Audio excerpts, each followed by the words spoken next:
Hello students, in this session we are discussing the last chapter of our chemistry, environmental chemistry. നമ്മൾക്ക് കെമിസ്ട്രിയിൽ 14 പാഠങ്ങളാണ് പഠിക്കാനുള്ളത്. ആ 14ാമത്തെ ചാപ്റ്ററാണ് നമ്മൾ discuss ചെയ്യുന്നത്. സ്കൂളിൽ ടീച്ചേഴ്സ് സ്കിപ്പ് ചെയ്യുന്ന ഒരു ചാപ്റ്ററാണിത്. സ്വന്തമായിട്ട് പഠിച്ചാൽ മതി എന്ന് പറഞ്ഞിട്ട് കുട്ടികളോട് സ്വന്തമായിട്ട് പഠിക്കാൻ വേണ്ടിയിട്ട് കൊടുക്കുന്ന ഒരു പാഠമാണ്. അല്ലെങ്കിൽ പല ടീച്ചേഴ്സും കുട്ടികളെ കൊണ്ട് സെമിനാറൊക്കെ എടുപ്പിക്കുന്ന ഒരു ചാപ്റ്ററാണ് ഈ എൻവയോൺമെൻറ്റൽ കെമിസ്ട്രി എന്ന് പറഞ്ഞിട്ടുള്ള പാഠം. വളരെ സിമ്പിളായിട്ടുള്ള പാഠമാണ്. സ്വന്തമായിട്ട് വായിച്ച് മനസ്സിലാക്കാൻ പഠിക്കാൻ പറ്റിയത് കൊണ്ടാണ് ടീച്ചേഴ്സ് അങ്ങനെ ചെയ്യുന്നത്. പക്ഷേ സ്വന്തമായിട്ട് വായിച്ച് മനസ്സിലാക്കണം എന്നുണ്ടെങ്കിൽ തന്നെ ഇത് സ്വന്തമായിട്ട് വായിച്ചാലും ചിലപ്പോൾ ക്ലിയർ ആവാത്ത കുറേ ഏരിയകൾ ഇതിലുണ്ട്.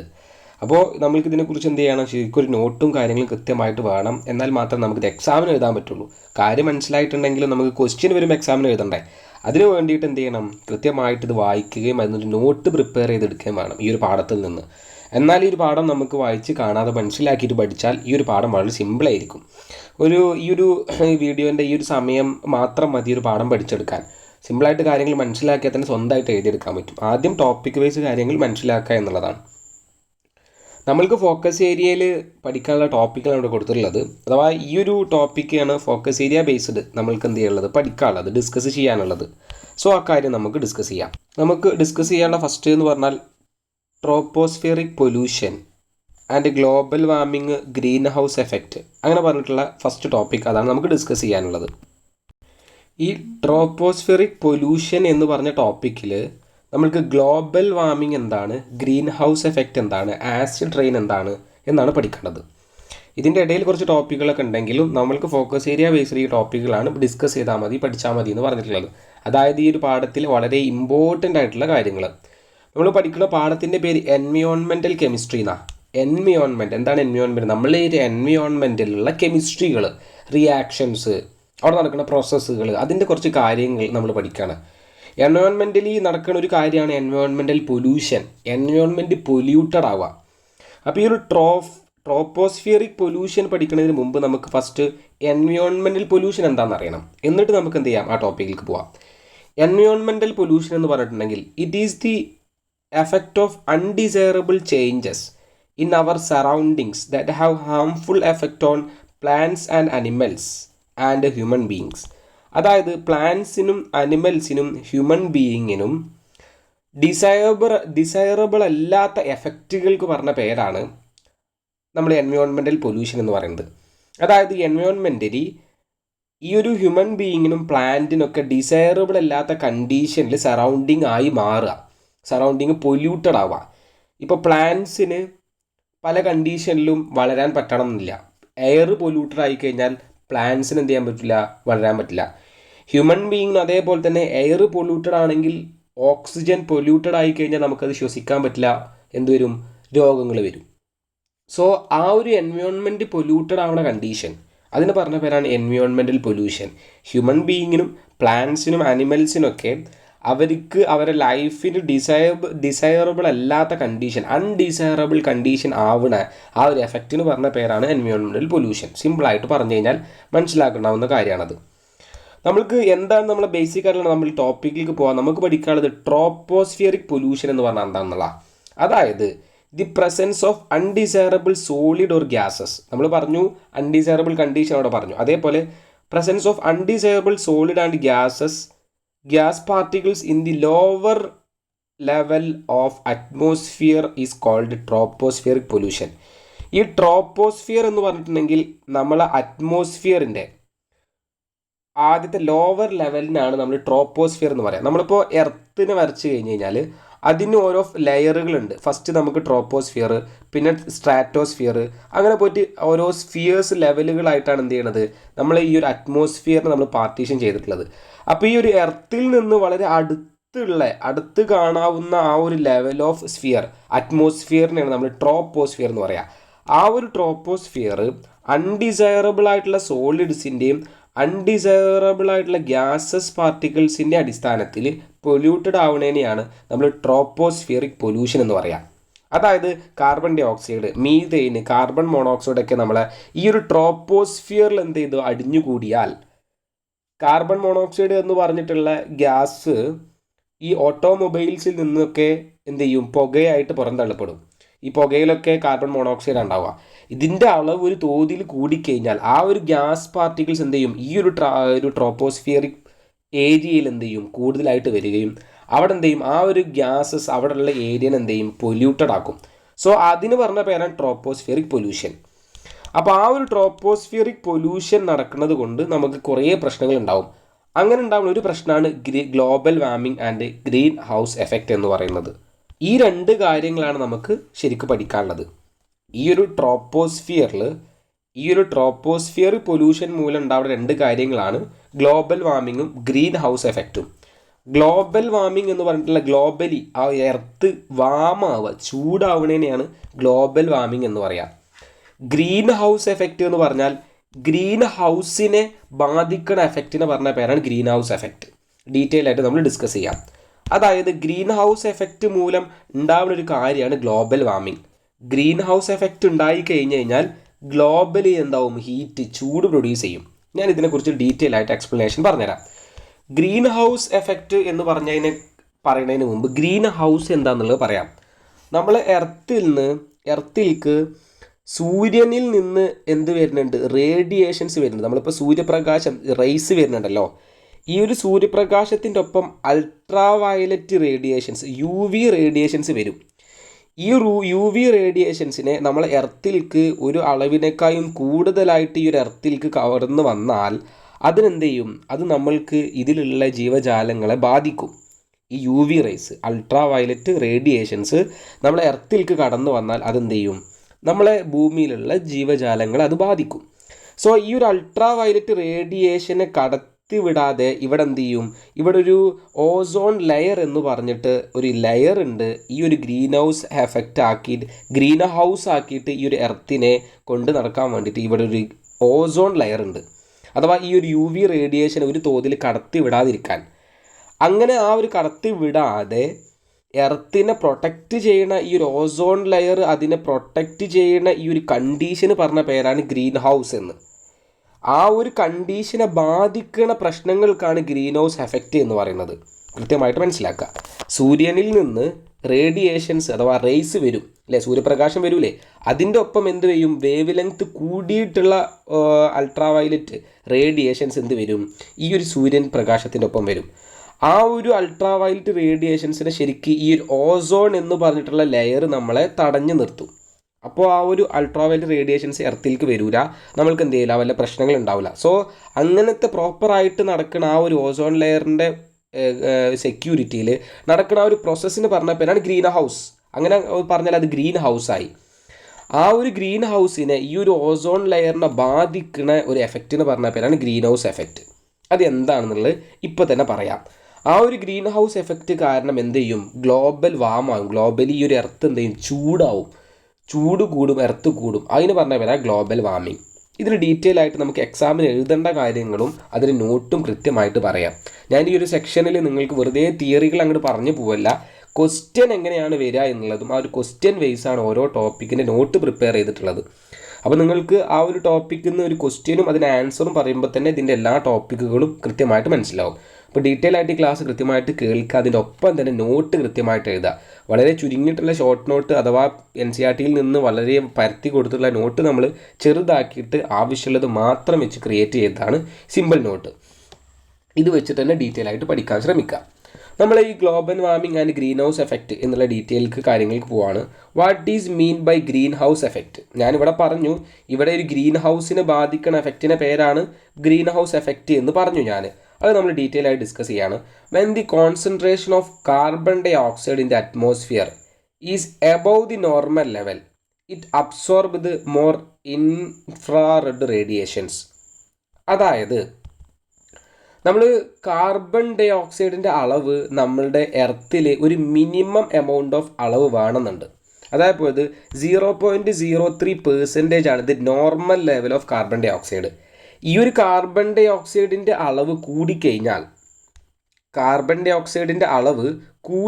കഴിഞ്ഞാൽ ഈ ഒരു അറ്റ്മോസ്ഫിയർ എന്ത് ചെയ്യും, അബ്സോർബ് മോർ ഇൻഫ്രാറെഡ് റേഡിയേഷൻ. ഞാനിവിടെ അൾട്രാ വയലറ്റ് റേഡിയേഷൻ എന്നാണ് പറഞ്ഞത്, അൾട്രാ വയലറ്റ് റേഡിയേഷൻ അല്ല, infrared radiations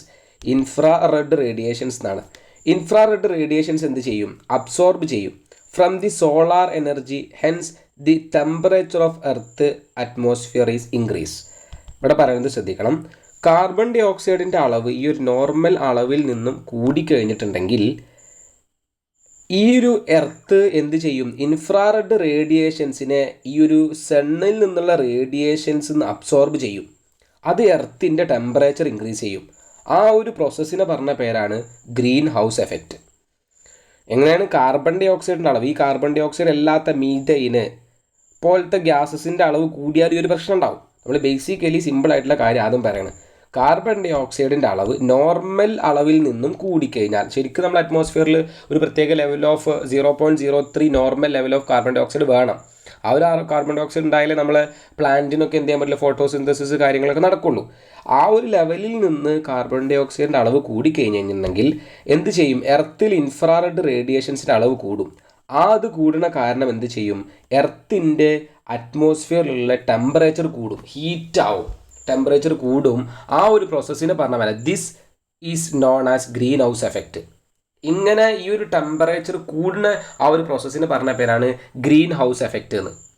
it result to global warming. അതെന്ത് ചെയ്യും, ഗ്ലോബൽ വാർമിങ്ങിന് കാരണമാവും. ഗ്ലോബൽ മൊത്തം എർത്ത് മൊത്തം വാമാവുക, ചൂടാവാൻ കാരണമാവും. അപ്പോൾ ഗ്രീൻ ഹൗസ് എഫക്റ്റ് കാരണമാണ് ഈ ഗ്ലോബൽ വാർമിംഗ് എന്ന് പറഞ്ഞ പ്രോസസ്സ് ഉണ്ടാവുക. അപ്പോൾ ഞാൻ പറഞ്ഞ കാര്യം കൃത്യമായിട്ട് മനസ്സിലാക്കുക. നമ്മൾ എർത്ത് നോർമലി വർക്ക് ചെയ്യുന്ന സമയത്ത് ഈ ഒരു ഇൻഫ്രാറെഡ് റേഡിയേഷൻസിനൊന്നും എന്ത് ചെയ്യൂല, അക്സെപ്റ്റ് ചെയ്യൂല. അതായത് ഇവിടെ എന്തുണ്ട്, ഈ ഒരു എർത്തിലേക്ക് വരുന്ന റേഡിയേഷൻസിനെ എന്ത് ചെയ്യാൻ അബ്സോർബ് ചെയ്യൂല. ഇൻഫ്രാറെഡ് റേഡിയേഷൻസിനെ ഇവരൊക്കെ ഈ ഒരു ഓസോൺ എന്ന് പറഞ്ഞിട്ടുള്ള ലെയർ എന്ത് ചെയ്യുക, ഒഴിവാക്കുകയാണ് ചെയ്യുക. പക്ഷേ ഈ ഒരു ഗ്യാസസ് കാർബൺ ഡൈ ഓക്സൈഡിൻ്റെ അളവ് വല്ലാതെ കൂടുകയോ മീഥൈൻ്റെ അളവ് കൂടുകയോ കാർബൺ മോണോക്സൈഡിൻ്റെ അളവൊക്കെ വല്ലാതെ കൂടിക്കഴിഞ്ഞാൽ ഇതെന്ത് ചെയ്യും, ഈ ഓസോൺ ലെയർ എന്ത് ചെയ്യും, കട്ടായി പോകും.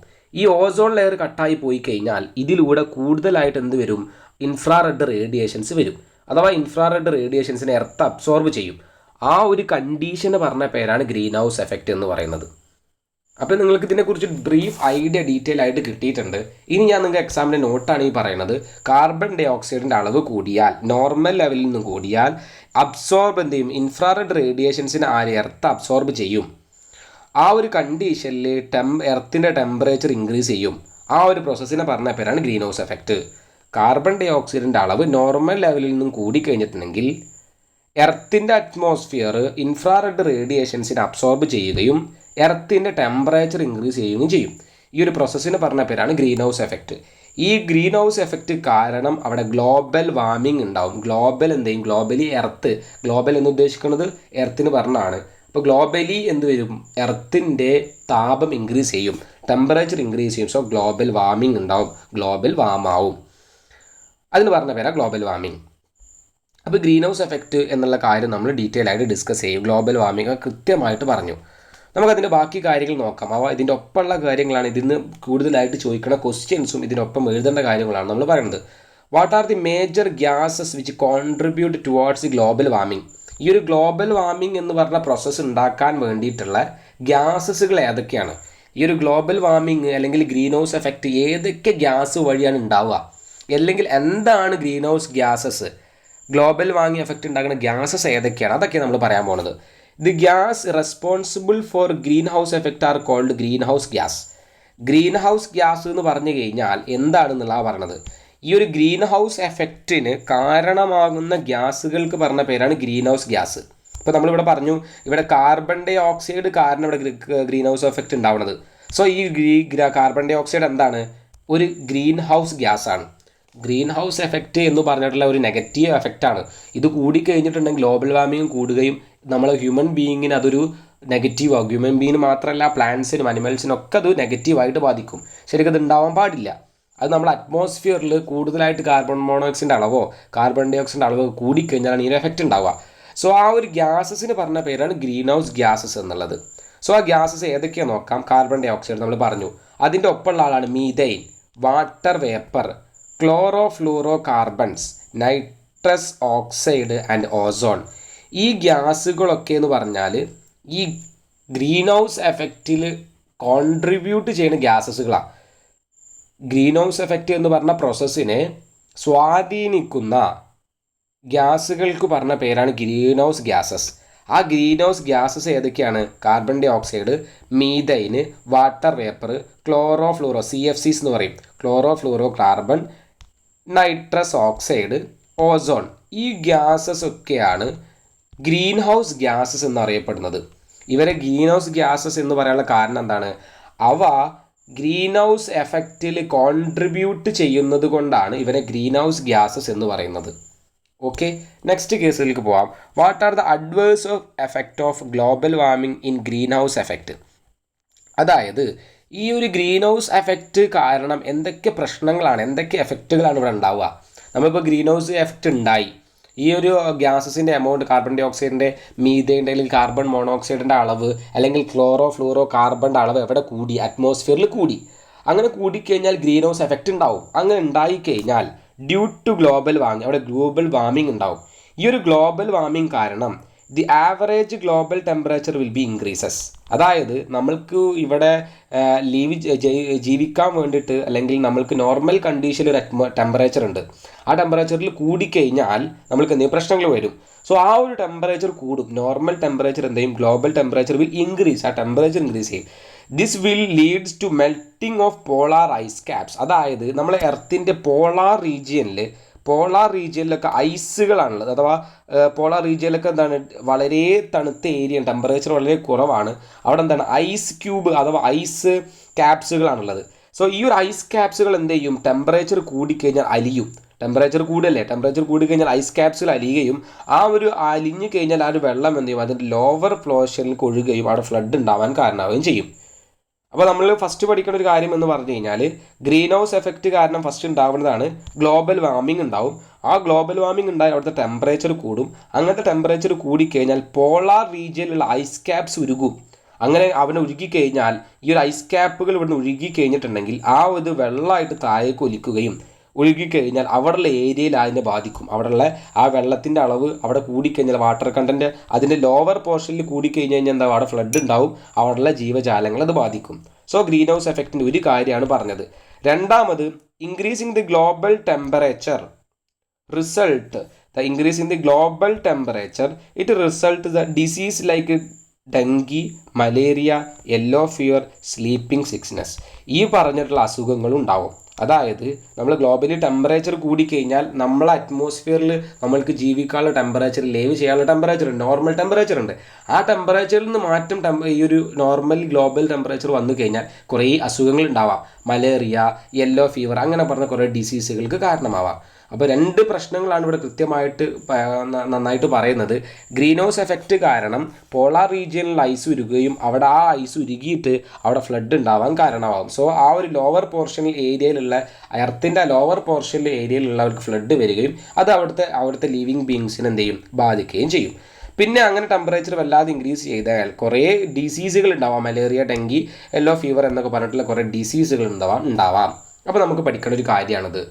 സോ ഇവിടുന്ന് ക്വസ്റ്റ്യൻ ചോദിക്കുക, ഇത് കാരണം ഉണ്ടാവുന്ന പ്രശ്നങ്ങൾ, ഗ്രീൻ ഹൗസ് എഫക്റ്റ് കാരണമുള്ള പ്രശ്നങ്ങൾ എന്താണ്, ഗ്രീൻ ഹൗസ് ഗ്യാസസ് ഏതൊക്കെയാണെന്ന് ചോദിച്ചാൽ അത് എഴുതണം. എന്താണ് ഗ്രീൻ ഹൗസ് എഫക്റ്റ് എന്ന് ചോദിക്കാം. അപ്പോൾ പല രീതിയിലുള്ള ക്വസ്റ്റ്യൻസ് നല്ല രീതിയിൽ നമ്മൾ ഡിസ്കസ് ചെയ്ത് പോവാണ്. Next, what can we do to reduce global warming? ഇപ്പോൾ നമ്മൾ ഗ്ലോബൽ വാർമിംഗ് ഉണ്ടായിക്കഴിഞ്ഞാൽ പ്രശ്നമെന്ന് പറഞ്ഞു, ഗ്രീൻ ഹൗസ് എഫക്റ്റ് ഉണ്ടായി, അതുകൊണ്ട് ഗ്ലോബൽ വാർമിംഗ് ഉണ്ടാവും. ഈ ഒരു ഗ്ലോബൽ വാർമിംഗ് നമുക്ക് കുറയ്ക്കാൻ, റെഡ്യൂസ് ചെയ്യാൻ എന്തൊക്കെ ചെയ്യാൻ പറ്റുക, ആ ഒരു കാര്യങ്ങളാണ് പറയുന്നത്. Global warming can be reduced by following methods. താഴെ പറഞ്ഞിട്ടുള്ള മെത്തേഡ് ഉപയോഗിച്ച് നമുക്ക് എന്ത് ചെയ്യാൻ പറ്റും, ഈ ഗ്ലോബൽ വാർമിംഗ് റെഡ്യൂസ് ചെയ്യാൻ പറ്റും. Reduce the burning of fossil fuel by minimising the use of automobiles. അതായത് നമ്മൾ ഉപയോഗിക്കുന്ന ഫോസിൽ ഫ്യൂവലായ പെട്രോളിയം, ഡീസൽ, അങ്ങനത്തെ LPG, ലിക്വിഡ് പെട്രോളിയം ഗ്യാസ്, ഈ പറഞ്ഞിട്ടുള്ള ഫോസിൽ ഫ്യൂവലുകളൊക്കെ നമ്മൾ കുറച്ച് കഴിഞ്ഞാൽ ഗ്ലോബൽ വാർമിംഗ് കുറയും. ഈ ഓട്ടോമൊബൈൽ, പെട്രോള്, ഡീസലൊക്കെ ഉപയോഗിക്കുന്ന സമയത്ത് അതിൽ നിന്ന് പുറന്തള്ളുന്ന പുക ഉണ്ടല്ലോ, അതിൽ കാർബൺ മോണോക്സൈഡിൻ്റെ അളവ് കൂടുതലാണ്, കാർബൺ ഡൈ ഓക്സൈഡിൻ്റെ അളവ് കൂടുതലാണ്. ഇതൊക്കെ അറ്റ്മോസ്ഫിയറിലേക്ക് വരുമ്പോൾ ഗ്ലോബൽ വാർമിംഗ് കൂട്ടുകയാണ് ചെയ്യുക. ഗ്രീൻ ഹൗസ് എഫക്റ്റ് ഉണ്ടാക്കുകയും ചെയ്യും, ഗ്ലോബൽ വാർമിംഗ് കൂട്ടുകയും ചെയ്യും. അതെന്ത് ചെയ്യും, കുറക്കണം. അഥവാ ഈ ഫോസിൽ ഫ്യൂവലിൻ്റെ ഉപയോഗം കുറക്കുക, അല്ലെങ്കിൽ എന്ത് ചെയ്യുക, ഈ ഓട്ടോമൊബൈലിൻ്റെ ഉപയോഗം കുറക്കുക. അങ്ങനെ വരുന്ന സമയത്ത് എന്ത് ചെയ്യും, ഈ ഒരു ഗ്ലോബൽ വാർമിംഗ് നമുക്ക് കൺട്രോൾ ചെയ്യാൻ പറ്റും. Next, plan trees and encourage അഫോറസ്ട്രേഷൻ.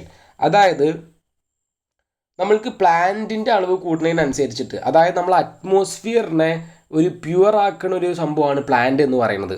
അറ്റ്മോസ്ഫിയർക്ക് കൂടുതൽ എമൗണ്ട് ഓഫ് ഓക്സിജൻ എന്ത് ചെയ്യും, പുറന്തള്ളും ഇല്ലേ. ഈ ഒരു ഓക്സിജൻ്റെ എമൗണ്ട് കൂടിക്കഴിഞ്ഞാൽ ഈ കാർബൺ ഡൈ ഓക്സൈഡിൻ്റെ അളവ് കൂടിയതിനെ കുറക്കും. നമ്മളിപ്പോൾ പൊല്യൂട്ടഡ് ആയിട്ടുള്ള അറ്റ്മോസ്ഫിയറിൽ കുറേ പ്ലാന്റ് നട്ടുപിടിപ്പിച്ച് കഴിഞ്ഞ് കഴിഞ്ഞാൽ എന്താ ഉണ്ടാവുക, അവിടെ ആ അറ്റ്മോസ്ഫിയറിനെ പ്യുവർ ആക്കാൻ പറ്റും.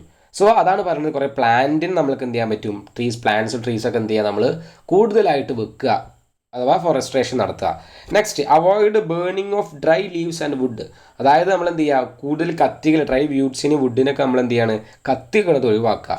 Aware the public about the bad effect of global warming. അഥവാ നമ്മൾ പബ്ലിക്കിനെ പറഞ്ഞ് മനസ്സിലാക്കുക, ഗ്ലോബൽ വാർമിംഗ് ഉണ്ടായിക്കഴിഞ്ഞാൽ ഇങ്ങനത്തെ പ്രശ്നങ്ങൾ കുറേ കാര്യങ്ങൾ ഉണ്ടാവും. സോ നമ്മൾ എന്ത് ചെയ്യണം, ആ ഒരു ഫോസിൽ ഫ്യൂൽ ഇന്ധനങ്ങളൊക്കെ ഉപയോഗിക്കുന്നത് കുറക്കണം, ഓട്ടോമൊബൈൽ ഉപയോഗിക്കുന്നത് കുറക്കണം എന്നുള്ളതൊക്കെ പറഞ്ഞിട്ട് ഈ ഒരു പബ്ലിക്കിനെ അവെയർ ചെയ്ത് നിർത്തുക. ഇതൊക്കെ എന്താണ്, reduce global warming. Global warming reduce ചെയ്യാനുള്ള മെത്തേഡുകളാണ് ഈ 4 മെത്തേഡിൽ ഏതെങ്കിലും 2-3 മെത്തേഡ് പഠിച്ചു വെക്കുക. ഇതിനെക്കുറിച്ച് ഡീറ്റെയിൽ നമുക്ക് എഴുതാനും പറ്റണം. എങ്ങനെയൊക്കെയാണ് ഗ്ലോബൽ വാർമിംഗ് റെഡ്യൂസ് ചെയ്യുക എന്ന് എല്ലാ എക്സാമിനും ചോദിക്കണമാണ്. എന്താണ് ഗ്ലോബൽ വാർമിംഗ് എന്നും എങ്ങനെയാണ് ഇത് റെഡ്യൂസ് ചെയ്യുക എന്നുള്ളതും എക്സാമിന് ചോദിക്കാറുള്ളതാണ്. സോ ഈ കാര്യങ്ങളൊക്കെ നമുക്ക് ഡീറ്റെയിൽ ആയിട്ട് എഴുതാൻ പറ്റണം ഈ ഒരു കാര്യം ചോദിക്കുമ്പോൾ തന്നെ. സോ നമ്മൾ എന്ത് ചെയ്യുക, ഈ ഒരു ടോപ്പിക്കിൽ നിന്ന് 2-3 കാര്യങ്ങൾ പഠിക്കാം. നെക്സ്റ്റ് നമുക്ക് പഠിക്കാനാണ് ആസിഡ് റെയിൻ. അതായത് നമുക്ക് ഈ ഒരു ടോപ്പിക്കിൽ കൊടുത്തൊരു കാര്യമാണ് ആസിഡ് റെയിൻ എന്ന് പറയാൻ എന്താണെന്നുള്ളത്. അപ്പോൾ നമ്മൾ ഈ ഗ്ലോബൽ വാർമിംഗ് ഗ്രീൻ ഹൗസ് എഫക്റ്റും പറഞ്ഞു, അതിൻ്റെ ഒപ്പം തന്നെ വേറൊരു കാര്യമാണ് ആസിഡ് റെയിൻ. ഈ ട്രോപ്പോസ്ഫിയറിക് പൊല്യൂഷൻ അഥവാ എർത്തിൻ്റെ അടുത്തുള്ള അറ്റ്മോസ്ഫിയർ, ആ ട്രോപ്പോസ്ഫിയറിൽ ഉണ്ടാവുന്ന ഒരു പ്രശ്നമാണ് ഗ്ലോബൽ വാർമിംഗും ഗ്രീൻ ഹൗസ് എഫക്റ്റും. അത് നമ്മൾ പഠിച്ചു. അവിടെ തന്നെ ഉണ്ടാവുന്ന വേറൊരു പ്രശ്നമാണ് ആസിഡ് റെയിൻ, അതായത് അമ്ലമഴ എന്നൊക്കെ പറയും, മലയാളത്തിൽ അമ്ലമഴ എന്ന് പറയും. എന്താണ് ആസിഡ് റെയിൻ, അതെങ്ങനെയാണ് ഉണ്ടാവുന്നത്, അതിന് നമ്മളെങ്ങനെ ഒഴിവാക്കുക എന്നുള്ളത് പഠിക്കും. നമ്മളിപ്പോൾ ഈ ഒരു ഗ്ലോബൽ വാർമിംഗ് പഠിച്ച അതേപോലെ തന്നെയാണ് ഇവിടെ നമ്മൾ എന്ത് പഠിക്കുക, ഈ ഒരു ആസിഡ് റെയിൻ്റെ കേസും. ഇവിടെ ഗ്ലോബൽ വാർമിങ്ങിന് എന്താണ് ഗ്ലോബൽ വാർമിംഗ് എന്ന് ചോദിച്ചിട്ട് അതൊരു എസ്സേ ക്വസ്റ്റ്യൻ ആണെങ്കിൽ നമ്മൾ ഈ പറഞ്ഞ എല്ലാതും എഴുതണം. ഗ്ലോബൽ വാർമിംഗ് എന്താതും, അവിടെ ഉണ്ടാവുന്ന ആര് കാരണം ഉണ്ടാവുന്ന ഏത് ഗ്യാസസ് കാരണം ഉണ്ടാവുന്നത് എഴുതണം. ഇവിടെ ഈ ഒരു ഗ്ലോബൽ വാർമിംഗ് ഉണ്ടായി കഴിഞ്ഞാൽ എന്തൊക്കെ പ്രശ്നങ്ങളാണ് ഉണ്ടാവുന്നത്, ഇത് ഒഴിവാക്കാൻ വേണ്ടി എന്താ ചെയ്യാമെന്ന് ഒരു എസ്സേ ക്വസ്റ്റ്യൻ പോലെ 7 മാർക്കിന് ചോദിച്ചാൽ നമ്മൾ കൃത്യമായിട്ട് എഴുതണം. അല്ലെങ്കിൽ സ്പെസിഫിക് ആയിട്ട് ചോദിക്കും ഏതൊക്കെ ഗ്യാസസ് ആണ് ഗ്രീൻ ഹൗസ് ഗ്യാസസ്, അല്ലെങ്കിൽ എന്താണ് ഗ്ലോബൽ വാർമിംഗ്, എന്താണ് ഗ്രീൻ ഹൗസ് എഫക്റ്റ് കൊണ്ട് ഉദ്ദേശിക്കുന്നത്. അതൊക്കെ നമ്മൾ ഈ ഒരു സെക്ഷനിൽ ഫുൾ ഈ ഒരു പറഞ്ഞ എല്ലാ ക്വസ്റ്റ്യൻസിനും കംപ്ലീറ്റ് ആയി. ഇനി ഇതിനെക്കുറിച്ച് വലിയൊരു മാർക്കിന് ക്വസ്റ്റ്യൻ ചോദിച്ചാൽ ഇതേ പറഞ്ഞ എല്ലാതും എഴുതണം. എന്താണ് ഗ്രീൻ ഹൗസ് എഫക്റ്റ് എന്നും ഏതൊക്കെയാണ് ഗ്യാസസ് എന്നും എന്തൊക്കെയാണ് പ്രശ്നങ്ങൾ ഉണ്ടാവുകയെന്നും എങ്ങനെ ഇത് റെഡ്യൂസ് ചെയ്യുക എന്നുള്ള 4 കാര്യങ്ങളും കൃത്യമായിട്ട് വലിയ മാർക്കിന് ചോദിച്ചാൽ നമുക്ക് എഴുതാൻ പറ്റണം. അല്ലെങ്കിൽ സ്പെസിഫിക് ആയിട്ട് ഈ ഒരു ക്വസ്റ്റ്യൻ ആണ് ചോദിക്കുക, ആ ഒരു രീതിയിൽ നമ്മൾ പഠിക്കുക, എഴുതുക. ആസിഡ് റെയിനും ഇതേപോലെ നമുക്ക് പഠിക്കാം. അതായത് ഈ ഒരു അറ്റ്മോസ്ഫിയർ പൊല്യൂട്ടഡ് ആയാൽ, നമ്മളിപ്പോൾ ഈ പറഞ്ഞ ഗ്രീൻ ഹൗസ് എഫക്റ്റ് കാരണം ഉണ്ടാകുന്ന ഒരു പ്രശ്നമാണ് ഈ ആസിഡ് റെയിൻ. നമ്മൾ അറ്റ്മോസ്ഫിയർ കൂടുതലായി പൊല്യൂട്ടഡ് ആയി, കാർബൺ ഡൈ ഓക്സൈഡിൻ്റെ അളവോ ഗ്യാസസിൻ്റെ അളവ് കൂടി, മീഥേൻ്റെ അളവ് കൂടി, അങ്ങനെ ഉണ്ടായിക്കഴിഞ്ഞാൽ അറ്റ്മോസ്ഫിയർ പൊല്യൂട്ട് ആവുകയും ആ അറ്റ്മോസ്ഫിയർ പൊല്യൂട്ട് ആവുന്നത് മൂലം ഉണ്ടാവുന്ന മറ്റൊരു പ്രശ്നമാണ് acid rain. What is mean by acid rain, what are the major compound responsible for the acid rain, അതാണ് നമ്മൾ നോക്കുന്നത്. ഒക്കെ ക്വസ്റ്റ്യൻ വൈസ് ആണ് നോക്കുന്നത്. നിങ്ങൾക്ക് ഈ ഒരു തിയറി ഏരിയ ആയതുകൊണ്ട് നല്ല രീതിയിൽ എഫക്റ്റീവ് ആവാൻ വേണ്ടിയിട്ടാണ് നമ്മൾ ക്വസ്റ്റ്യൻ വൈസ് തന്നെ പറയുന്നത്. അപ്പോൾ നിങ്ങൾക്ക് ഇതിന് ഏത് തിയറി വൈസ് നമുക്ക് എഴുതാനും പറ്റും, ക്വസ്റ്റ്യൻ കണ്ടാൽ മനസ്സിലാവുകയും ചെയ്യും. When the pH of the rain water drops below 5.6 it is called acid rain. അതായത് നമ്മളിപ്പോൾ നോർമലി നമ്മളെ വാട്ടർ, വെള്ളം എന്ന് പറയുന്നത് 5.6 ആണ് pH, 5.6 ആണ് അതിൻ്റെ pH. ഈ ഒരു pH വാല്യൂയിൽ നിന്ന് കൂടാനും പറ്റില്ല, കുറയാനും പറ്റില്ല. അതായത് ഈ ഒരു സാധാ നോർമൽ വെള്ളത്തിൻ്റെ വാട്ടറിൻ്റെ അളവ് എന്ന് പറഞ്ഞാൽ pHൻ്റെ അളവ് പറഞ്ഞാൽ 5.6 ആണ്. ഈ ഒരു വെള്ളത്തിൻ്റെ അളവ് 5.6ൽ നിന്ന് കുറഞ്ഞാൽ ആ ഒരു വെള്ളം ആസിഡിറ്റി പ്രോപ്പർട്ടി കാണിക്കും. pH 5.6 നിന്ന് പിന്നെയും കുറഞ്ഞു കഴിഞ്ഞാൽ വെള്ളം എന്ത് കാണിക്കും, കൂടുതൽ അസിഡിറ്റി പ്രോപ്പർട്ടി കാണിക്കും. സോ ഈ ഒരു വെള്ളം, നമ്മൾ മഴ പെയ്യുന്ന വെള്ളത്തിൻ്റെ pH 5.6ൽ കുറഞ്ഞാൽ അതിന് പറഞ്ഞാൽ ആസിഡ് റെയിൻ. സാധാ മഴവെള്ളത്തിന് എന്ന് പറഞ്ഞാൽ 5.6 ആണ്. അതിന്ന് കുറഞ്ഞു കഴിഞ്ഞാൽ ആ വെള്ളം നമുക്ക് യൂസ് ചെയ്യാൻ പറ്റില്ല. അങ്ങനെ പെയ്യണ ആസിഡ് റെയിൻ കുറേ പ്രശ്നങ്ങൾ ഉണ്ടാക്കും. അഥവാ അങ്ങനെ അത് റിവർക്ക് പെയ്താൽ അവിടെയുള്ള അറ്റ്മോസ്ഫിയർ, അവിടെയുള്ള ജീവജാലങ്ങൾ അത് ബാധിക്കും. പ്ലാന്റിലേക്ക് പെയ്താൽ പ്ലാന്റ് എന്ത് ചെയ്യും, പ്രശ്നങ്ങളാവും. നമ്മളെ ബിൽഡിങ്ങുകൾക്ക് പെയ്താൽ, അഥവാ ബ്രിക്ക് കൊണ്ട് അഥവാ ഉണ്ടാക്കിയ ബിൽഡിങ്ങുകളൊക്കെ, പ്രോപ്പറി സ്റ്റോണുകൾ ഉണ്ടാക്കിയ ബിൽഡിങ്ങുകളൊക്കെ എന്ത് ചെയ്യും, നശിച്ചു പോകും, അഥവാ അതിൻ്റെ കളറൊക്കെ കുറഞ്ഞുകൊണ്ടിരിക്കും. സോ ആസിഡ് റെയിൻ എന്ന് പറഞ്ഞാൽ വളരെ പ്രശ്നമുള്ളൊരു പ്രോബ്ലമാണ്. നമ്മൾക്ക് ശരിക്കും ഈ ഒരു ഗ്രീൻ ഹൗസ് എഫക്റ്റിൽ വരുന്ന ഒരു വളരെ ഭയാനകമായ ഒരു പ്രശ്നമാണ് ആസിഡ് റെയിൻ എന്ന് പറഞ്ഞിട്ടുള്ള കാര്യം. എന്താണ് അതിൽ പറയുന്നത്, pH അഥവാ ഈ ഒരു ആസിഡ് റെയിനിൻ്റെ മഴവെള്ളത്തിൻ്റെ റെയിനിൻ്റെ pH 5.6 നിന്ന് താന്നാൽ അങ്ങനെ പെയ്യുന്ന മഴയ്ക്ക് പറഞ്ഞ പേരാണ് അമ്ലമഴ അല്ലെങ്കിൽ ആസിഡ് റെയിൻ എന്ന് പറയുന്നത്. Oxides of nitrogen and sulphurs are mainly responsible for acid rain. അതായത് അറ്റ്മോസ്ഫിയറിൽ ഓക്സൈഡ്സിൻ്റെ ഓഫ് നൈട്രജൻ്റെ ഓക്സൈഡിൻ്റെ അളവോ സൾഫറിൻ്റെ ഓക്സൈഡിൻ്റെ അളവോ കൂടിക്കഴിഞ്ഞാൽ SO2 അല്ലെങ്കിൽ NO2 അല്ലെങ്കിൽ NO2 എന്ന് പറഞ്ഞ് ഗ്യാസസിൻ്റെ അളവുകൾ അറ്റ്മോസ്ഫിയറിൽ കൂടിക്കഴിഞ്ഞാൽ ഇങ്ങനെ ഒരു ആസിഡ് റെയിൻ എന്ന് പറഞ്ഞ പ്രോസസ്സ് ഉണ്ടാവാം. NO2ൻ്റെ അളവോ ഓക്സൈഡ്സ് ഓഫ് സൾഫറിൻ്റെ അളവ് കൂടിക്കഴിഞ്ഞ് കഴിഞ്ഞാൽ ആസിഡ് റെയിൻ എന്ന് പറഞ്ഞ പ്രോസസ്സ് ഉണ്ടാവാം. ഈ ഒരു ആസിഡ് റെയിനിൻ്റെ അളവ് വെള്ളത്തിൻ്റെ pH 5.6 നിന്ന് കുറവാണ്. അങ്ങനെ ഒരു ആസിഡ് റെയിൻ ഉണ്ടായി കഴിഞ്ഞ് കഴിഞ്ഞാൽ എന്തൊക്കെ പ്രശ്നങ്ങളാണ് ഉണ്ടാവുക? What are the harmful effect of acid rain? സാധാ നോർമൽ മഴയ്ക്ക് പകരം നൈട്രജൻ NO2ൻ്റെ അളവോ SO2ൻ്റെ അളവോ അറ്റ്മോസ്ഫിയറിൽ കൂടിയാൽ ആ റെയിൻ എന്തായി മാറും? ആസിഡ് റെയിൻ ആയി മാറും. ആ വെള്ളത്തിൻ്റെ pH 5.6 നിന്ന് കുറയും. അത് ആ മഴയ്ക്ക് പറയുന്ന പേരാണ് ആസിഡ് റെയിൻ എന്ന്. അങ്ങനെ ഒരു ആസിഡ് റെയിൻ ഉണ്ടായി കഴിഞ്ഞാൽ എന്തൊക്കെ പ്രശ്നങ്ങളാണ് ഉണ്ടാവുക? Harmful effect of acid rain ഒന്നെന്ന് പറയുന്നത് acid rain is harmful for agricultural trees and plants. അങ്ങനെ മഴ പെയ്തിട്ടുണ്ടെങ്കിൽ എന്താവും? പ്ലാന്റുകളൊക്കെ ബാധിക്കും. അങ്ങനെ പല ഏരിയകളിലും ആസിഡ് റെയിനുകൾ ഉണ്ടായിട്ടുണ്ട്. പൊല്യൂട്ടഡ് ആയ ഏരിയകളിൽ സൾഫർ ഡൈ ഓക്സൈഡിൻ്റെയും നൈട്രസ് ഓക്സൈഡിൻ്റെ ഒക്കെ അളവ് കൂടുതലാണ്. ഇങ്ങനെ SO2ൻ്റെയും NO2 അളവ് കൂടിക്കഴിഞ്ഞാൽ അവിടെ ആ മഴയിൽ എന്ത് ചെയ്യും? അതിൻ്റെ pH 5.6 നിന്ന് കുറയും. അങ്ങനെ ആ pH 5.6 നിന്ന് കുറഞ്ഞാൽ ആ മഴയ്ക്ക് ആസിഡ് റെയിൻ ആണെന്ന് പറയാം. അങ്ങനെ മഴ പെയ്തിട്ടുള്ള പല പ്രശ്നങ്ങൾ പല ഏരിയകൾ എർത്തിൻ്റെ ഏരിയകളിൽ ഉണ്ടായിട്ടുണ്ട്. രണ്ടാമത്തെ പോയിന്റ് എന്ന് പറഞ്ഞാൽ it causes respiratory alignment and skin cancer in human being and animals. Respiratory ailment ഉണ്ടാവും, അതേപോലെ സ്കിൻ ക്യാൻസറിനൊക്കെ ഇത് കാരണമാവും. നമ്മൾക്ക് ശ്വസിക്കാനുള്ള പ്രശ്നങ്ങളും അതേപോലെ തന്നെ സ്കിന്നിൽക്ക് അത് മേൽക്ക് അഥവാ ഹ്യൂമൻ്റെ മേൽക്ക് വന്ന് പതിച്ചാൽ അവിടെ എന്തായാലും സ്കിൻ ക്യാൻസർ വരെ ഉണ്ടാവാം. അത്രയും പ്രശ്നമാണ് ഈ pH കുറഞ്ഞിട്ടുള്ള ഈ ഒരു വെള്ളം അഥവാ pH കുറഞ്ഞിട്ട് ഇങ്ങനെ റെയിൻ ഉണ്ടായി കഴിഞ്ഞാലുള്ള പ്രശ്നം. It effect the plants and animals life in aquatic ecosystem. അതായത് വെള്ളത്തിൽ ഉണ്ടാവുന്ന ആ ഒരു ജീവജാലങ്ങൾ സിസ്റ്റത്തിന് പറഞ്ഞ പേരാണ് എക്കോസിസ്റ്റം. ഇവർ വെള്ളത്തിൽ മീൻ പാലങ്ങൾ അതേപോലെ വെള്ളത്തിൽ പ്ലാന്റുകളുണ്ട്, അതിൻ്റെ ഉള്ളിലുള്ള പ്ലാന്റുകളൊക്കെ ഉണ്ട്. ഈ ഒരു വെള്ളത്തിൽ റിവർക്ക് അല്ലെങ്കിൽ പുഴകൾക്കൊക്കെ എന്ത് വരികയാണ്? പോണ്ടുകൾക്കൊക്കെ ആസിഡ് റെയിനാണ് പെയ്തെങ്കിൽ ആസിഡ് റെയിൻ ഉണ്ടായാൽ അതിലുള്ള ജീവജാലങ്ങൾ അത് ബാധിക്കും. അതിലുള്ള ഫിഷുകളൊക്കെ എന്ത് ചെയ്യും? ബാധിക്കും. സോ ആ ഒരു ഫിഷും ഒക്കെ ഉള്ള പ്ലാന്റൊക്കെ ഉള്ള ആ ഒരു വെള്ളത്തിൻ്റെ ആ ഒരു സിസ്റ്റത്തിന് പറഞ്ഞ പേരാണ് എക്കോസിസ്റ്റം. ആ ഒരു എക്കോസിസ്റ്റത്തെ അത് ബാധിക്കുകയും അവിടെ എന്ത് ചെയ്യും? ആ ഒരു എക്കോസിസ്റ്റത്തെ ലിവിങ്ങിനെ അത് ബാധിക്കും. അങ്ങനെ അതിലുള്ള എലിമെൻറ്റ്സ് ഒക്കെ ചത്തുപോകും. Acid rain damages building and other structure made of stones or metals. അതായത് സ്റ്റോണുകൾ കൊണ്ടോ മെറ്റലുകൾ കൊണ്ടോ ഉണ്ടാക്കിയ ബിൽഡിങ്ങിനൊക്കെ ഈ ആസിഡ് റെയിൻ ബാധിക്കും. അതായത് താജ്മഹലിൻ്റെ ഒക്കെ ഇപ്പോഴത്തെ ഷൈനിങ് ഒക്കെ കുറഞ്ഞിട്ടുണ്ട്. അതായത് ഇങ്ങനെ ഒരു pHൻ്റെ അളവ് അങ്ങനെ പെയ്തിട്ടുള്ള അറ്റ്മോസ്ഫിയർ പൊല്യൂട്ട് ആയതുകൊണ്ട് നമ്മളെ റെയിനുകൾക്കൊക്കെ തന്നെ ഈ ഒരു pH കണ്ടൻറ്റ് അതേ ഒരു രീതിയിൽ അതിനോട് സാമ്യതയുള്ള pH കണ്ടൻറ്റ് ആയിട്ടുണ്ട് പല ഏരിയകളിലും പൊല്യൂട്ടഡ് ആകുമ്പോൾ. സോ അങ്ങനെ വന്നിട്ട് എന്ത് ചെയ്യും? താജ്മഹലിലൊക്കെ ഇപ്പോൾ ഈ ഒരു ആ സ്റ്റോൺ കൊണ്ട് ഉണ്ടാക്കിയാണ് താജ്മഹൽ. അതിൻ്റെ ഒക്കെ എന്ത് ചെയ്യും? ഷൈനിങ് കുറയുകയും ആ ബിൽഡിംഗ് എന്ത് ചെയ്യും? കേട് വരാൻ സാധ്യത കൂടുതലാണ്. അതേപോലെ മെറ്റൽ കൊണ്ട് ഉണ്ടാക്കിയ ബിൽഡിങ്ങിനൊക്കെ എന്ത് ചെയ്യും? അത് നന്നായിട്ട് ബാധിക്കും. അപ്പോൾ ഈ ഒരു പ്രശ്നങ്ങളാണ് ആസിഡ് റെയിൻ കൊണ്ടുണ്ടാവുന്ന പ്രശ്നങ്ങളാണ്. ആസിഡ് റെയിൻ എന്ന് പറഞ്ഞാൽ എന്താണ്? 5.6 നിന്ന് pH 5.6 നിന്ന് കുറഞ്ഞിട്ടുള്ള പെയ്യുന്ന റെയിനുകൾക്ക് പറഞ്ഞ പേരാണ് ആസിഡ് റെയിൻ എന്ന്. ആര് കാരണം? SO2 NO2 കാരണം. അവർ കാരണം ഉണ്ടാവുന്ന പ്രശ്നങ്ങൾ എന്താണെന്നുള്ളത് നമ്മൾ പറഞ്ഞു. What are the different measures to reduce acid rain? ഈ ഒരു ആസിഡ് റെയിൻ കുറക്കാൻ വേണ്ടിയിട്ടുള്ള മെഷറുകൾ കാര്യങ്ങൾ എന്തൊക്കെ? എങ്ങനെയൊക്കെയാണ് നമ്മൾ ആസിഡ് റെയിനുകൾ കുറക്കാൻ പറ്റുക? ആസിഡ് റെയിൻ കുറക്കാൻ വേണ്ടിയിട്ട് acid rain can be reduced by the following method. താഴെ പറഞ്ഞിട്ടുള്ള മെത്തേഡുകൾ ഉപയോഗിച്ച് കഴിഞ്ഞാൽ നമുക്ക് എന്ത് ചെയ്യാൻ പറ്റും? ആസിഡ് റെയിൻ കുറക്കാൻ പറ്റും. ആസിഡ് റെയിൻ എന്ന് പറഞ്ഞാൽ പ്രശ്നം ഒഴിവാക്കാൻ പറ്റും. ഒന്നാമത് പറയുന്ന കാര്യം എന്ന് പറഞ്ഞാൽ reduce the use of automobile. അഥവാ നമ്മൾ ഉപയോഗിക്കുന്ന ഓട്ടോമൊബൈൽസിൻ്റെ അത് ഒഴിവാക്കുക. അഥവാ ഓട്ടോമൊബൈലിൻ്റെ അളവ് കൂടുന്നതിനനുസരിച്ചിട്ട് അതിൽ നിന്നുള്ള പുക കൂടുകയും കാർബൺ മോണോക്സൈഡിൻ്റെ അളവ് വല്ലാതെ കൂടുകയും ചെയ്യും. അങ്ങനെ കൂടുന്ന സമയത്ത് എന്ത് ചെയ്യും? അത് ഗ്രീൻ ഹൗസ് എഫക്റ്റിനെ ബാധിക്കും. ഇങ്ങനെ പ്രശ്നങ്ങൾ കുറേ ഉണ്ടാവാം. സോ എന്ത് ചെയ്യാം? ഓട്ടോമൊബൈൽസ് നമുക്ക് ഒഴിവാക്കാം.